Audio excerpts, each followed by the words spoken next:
Well, happy Tuesday. I'm glad to congregate with you and to trust that behind this screen that I'm looking at, we are a virtual congregation, and we've learned how to do this with this COVID experience. We're in Psalm 131, and it has only 3 verses in it.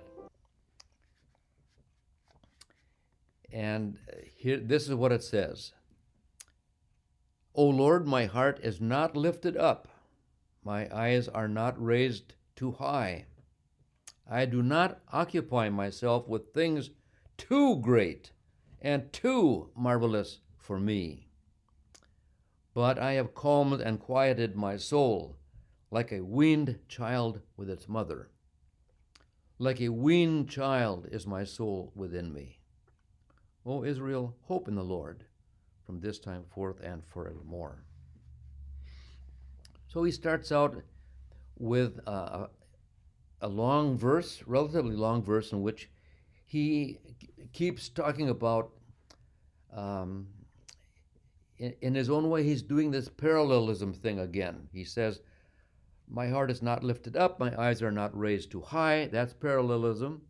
I do not occupy myself with things too great and too marvelous to me.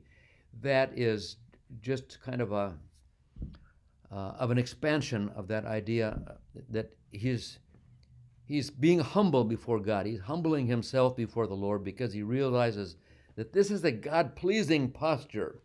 When we're humble, we're receptive, we're open, we're needy, we want the Lord.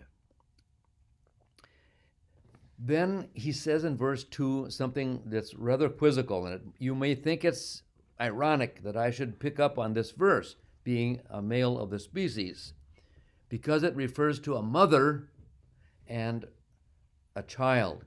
The psalmist is using the image of perhaps his wife, or perhaps just common knowledge of how mothers nurtured their children back in those days, long before playtex and long before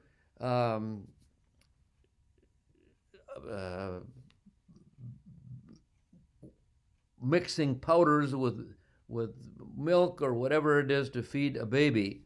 Of course, mothers nurtured their children with their own bodies.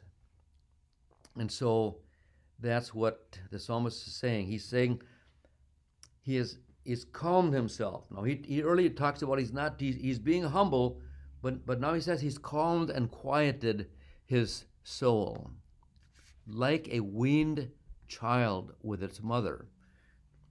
Okay, what happens when an infant grows a little bit older and is still on its mother's breast? In some cultures, children are on their mother's breast maybe even until they're 2 or 3 years old. But when a child gets to be 2 years old, it's in the terrible twos. It's able to express its personality and its willpower. And so at a certain age, mom decides it's time to wean this child. And so she withdraws her breast from her baby. And the response of the child is they're unhappy. They're demanding because they've had breakfast, lunch, and dinner on demand because mama is willing to be there for them. Now mom says, no. Now you need to become able to feed yourself. Now you need to take responsibility for yourself. And so the child protests. Being weaned is an unhappy time for a child because both the warmth and love and the milk that mama has given them is now withdrawn. But the psalmist says that he has calmed and quieted his soul.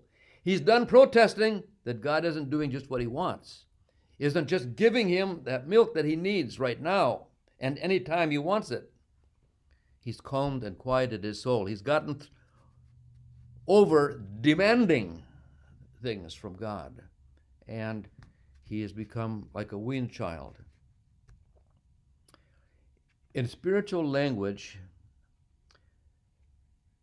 great prayers tell us that there come times in our relationship with God